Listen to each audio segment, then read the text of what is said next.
Samael, Lucifer's rival and fallen angel in the Bible. Who is Samael?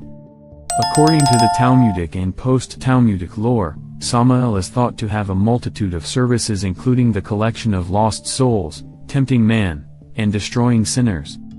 Also in the Talmudic lore, Samael is an archangel, a figure who is the accuser, Satan, seducer, and destroyer, Mashit. In Judaism and the Talmudic texts, the entity known as Samael maintains a very interesting role as a member of the heavenly host, otherwise known as the army of the angels. Whilst his membership with the heavenly host makes him a servant of God, it doesn't necessarily make him a pleasant figure to come across. You see, Samael is often thought in Jewish law to be the main angel of death, and you only need to look at some of his nicknames to see this, some of which include the venom of God, the poison of God, the blindness of God, or the left hand of God. Others, however, see Samael as an equivalent of Satan, though, quite unlike Satan, he does not appear to be evil given his functions directly serve God, such as destroying sinners. Others may have this notion because he is often seen as a tempter of man, a seducer, and one who encourages and condones men to sin. In a sense, you might see him as a test employed by God. In some Jewish law, from the Second Temple period, Samael has a significant role in the story of the Garden of Eden, in that he engineers the fall of Adam and Eve by utilizing the serpent to tempt Eve. Unlike traditional tales and ideas about Satan being the snake, this telling explains that Samael rode the serpent as his mount, and that the serpent doesn't appear to be an evil figure in disguise, but more so an extension of Samael or creature he had directly manipulated. Other ideas from this era paint Samael as the true father of Cain, implying that he was able to tempt Eve into a sexual encounter. Samael in the Book of Baruch. Samael appears to first crop up during the Second Temple period, where he is incriminated as a major force of evil in the Greek Apocalypse of Baruch, or Baruch 3, a non-canonical biblical book thought to be written by the scribe of Jeremiah, Baruch ben Neriah. The book describes itself as a narrative by Baruch, as he receives a revelation from God concerning ineffable things that have always been pondered on by man. In this account, Baruch praises God daily, asking why he has allowed Jerusalem to suffer capture and dominion under King Nebuchadnezzar, but he does not receive a response. Instead, God sends one of his angels to show Baruch the mysteries of the heavens, and that in doing so, he hopes that Baruch will stop praying to him on this matter. Baruch agrees to this and is taken through the layers of heaven by the angel, each of which Baruch describes in great detail. By the time they reached the third layer, Baruch asked the angel to show him the tree had led Adam astray, and the angel tells him, "It is the vine, which the angel Samael planted, whereat the Lord was angry, and he cursed him and his plant, while also on this account he did not permit Adam to touch it, and therefore, the devil being envious deceived him through this vine." -3 Baruch 4, 8-9. From this, we don't get to understand why God was angry with Samael, as well as to what capacity he was serving God. What we do get though is a glimpse of the relationship between Samael and God, and that whatever it was that he did must have been bad, because God not only curses his plant but also somehow himself. We see the rebellious and spiteful side of Samael too, that instead of accepting God's punishment, he turns against him and is shown to deceive Adam into touching the vine, knowing full well that Adam would be punished. In doing this, Samael is shown to not only be a cunning figure but a jealous one too. He lost God's favor and seeks to take Adam down with him, but in doing so, he is also hurting God as he causes his favorite creation to defy him. Furthermore, Samael in 4:9 of this passage is referred to as the devil, showing us that he becomes the embodiment of evil after having been cursed by God. He is again mentioned later in 9:7, where the angel tells Baruch, "At the transgression of the first man Adam, it was near to Samael when he took the serpent as a garment." By this, Baruch again confirmed the downfall of Adam to be an association of Samael, but also that Samael took the serpent as a garment, or that he took the form of the serpent, and through this, was able to tempt Adam into disobeying God. Samael in the pseudepigrapha Jewish Christian texts, the Ascension of Isaiah. Samael also appears in the pseudepigrapha Jewish Christian texts known as the Ascension of Isaiah, which sees Isaiah warn the dying king of Judah, Hezekiah, that his son Manasseh will not follow the righteous path that has been set for him. In chapter 1:8, Isaiah reveals to Hezekiah that he has foreseen Samael come to serve Manasseh and that the entity would come to execute all of Manasseh's evil desires. Hearing this, Hezekiah breaks down into tears, to which Isaiah makes it clear in chapter 1:11 that the counsel of Samael against Manasseh is consummated, naught will avail thee, and what he means by this, is that there's nothing that can prevent Samael from turning my Manasseh down a path of darkness, as he will become corrupted. By chapter 2, everything Isaiah has predicted comes to pass, for when we see Hezekiah die, Manasseh proceeds to fall onto an unrighteous path and seems to forget all of his father's teachings. We are told in 2:1, "And it came to pass after that Hezekiah died and Manasseh became king, that he did not remember the commands of Hezekiah his father, but forgot them, and Samael abode in Manasseh and clung fast to him." We are also told that through this influence of Samael, Manasseh begins to serve a demon known as Beliar or Belial, otherwise described as the angel of lawlessness. Through the combination of Samael's influence over Manasseh and his choosing to serve Belial, the land of Jerusalem over which he rules became a state of chaos. By chapter 2:13, we see Isaiah leave Jerusalem for Bethlehem, for he's unable to stand the sight of that which he sees under Manasseh's rule. But Isaiah is quite vocal in his denouncement of the king, and people begin to listen, which angers the demon Belial. Chapter 2:13 tells us that Beliar was in great wrath against Isaiah because of the vision and because of the exposure wherewith he had exposed Samael, the Ascension of Isaiah 2:13.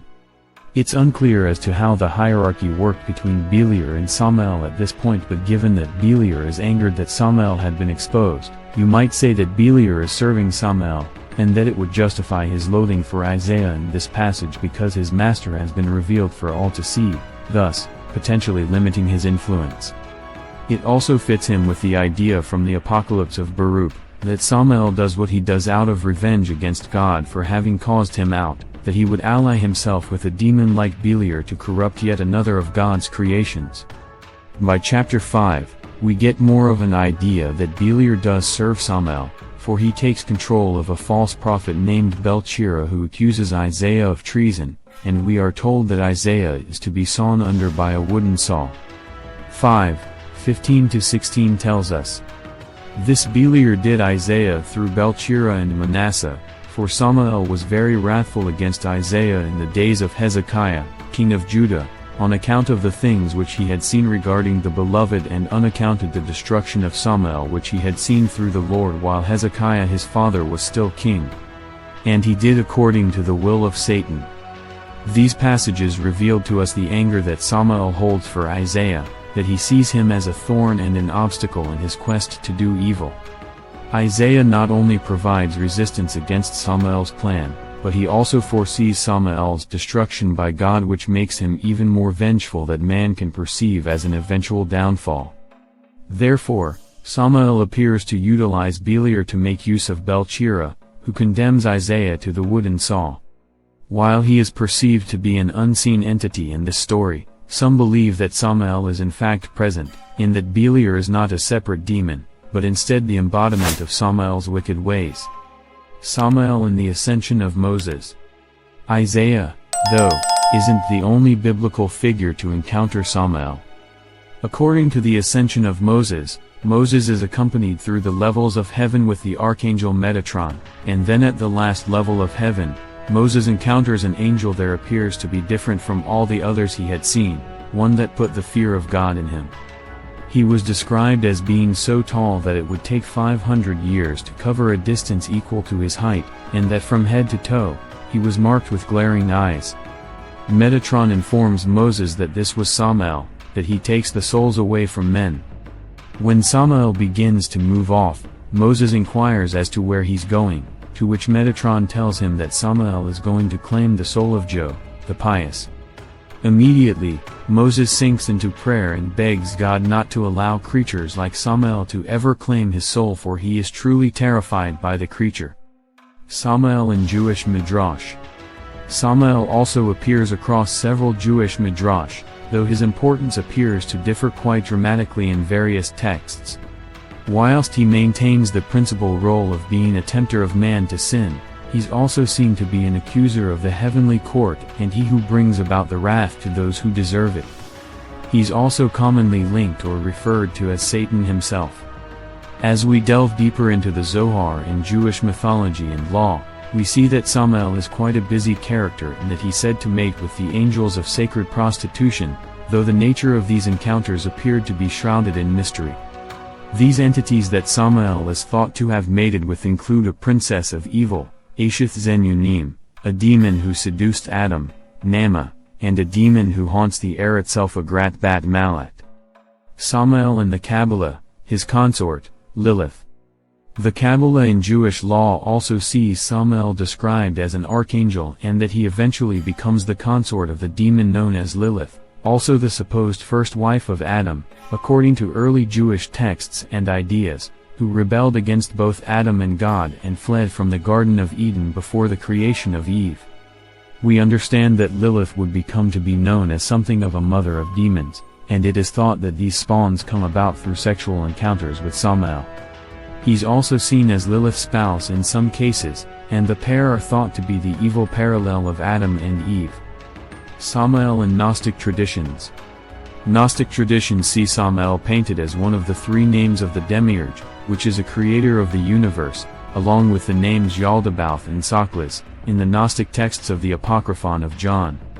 Meanwhile, in On the Origin of the World, another Gnostic text that details the conception of the world, the entity Yaldabaoth, which appears to be miraculously conceived into the universe from the shadows, claims sole divinity for himself and begins to consider himself to be the god of all things. However, an entity known as Sophia, who was in existence before Yaldabaoth and who had been instrumental in giving him life, told him that he was ignorant of how things worked, and if he was a god, then he was a blind god, or Samael as some translations suggest. It would imply that Samael sees himself above everyone else, including God, similarly to how Lucifer did in Revelations, but as ignorance or arrogance blinds him to the truth that ultimately costs him in the end. Interestingly, this same event is also referenced in the Gnostic exegesis titled The Hypostasis of the Archons, which reads, "Their chief is blind because of his power and his ignorance and his arrogance. He said, with his power it is I who am God, there is none apart from me."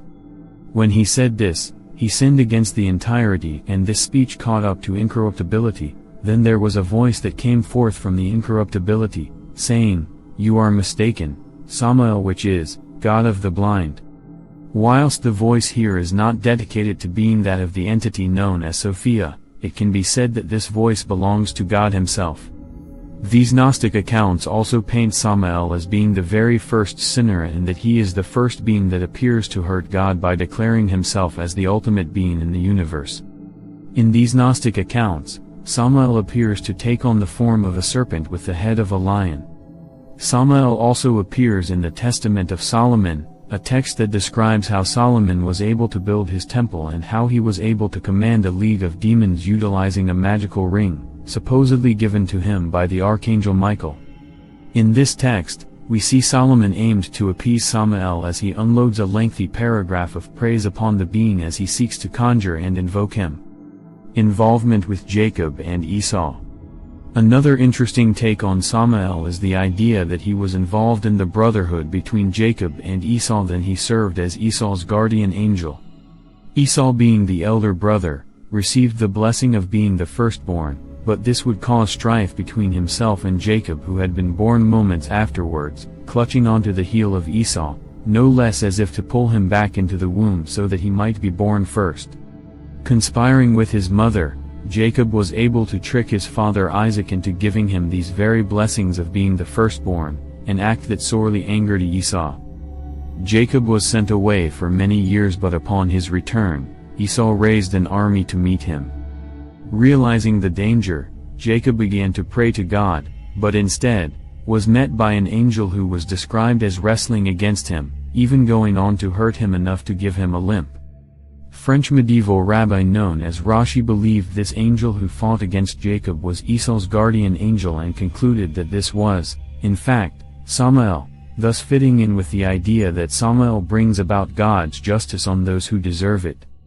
In Jewish mystical works, this idea is furthermore reinforced as we are told that after he tempted Eve in his serpent form, Samael was punished and that his punishment was to serve as Esau's guardian angel.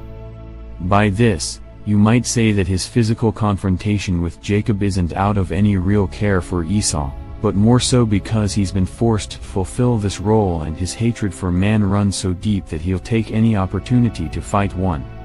In conclusion, other Midrash tells us about how Samael is the most unique of angels, in that he possesses 12 wings, where other angels possess 6. He's also detailed as commanding armies of demons, most of which are his children with his spouse Lilith, as well as being a commander of angels or fallen angels.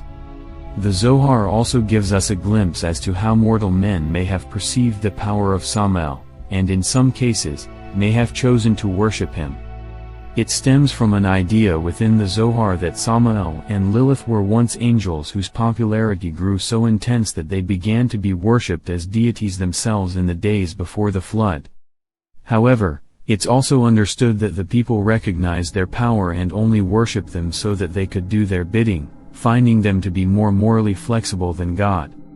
Today, those who believe in Samael and see his nature as evil seek to keep him away by not pronouncing his name. It is thought that by even mentioning him, one is attracting him.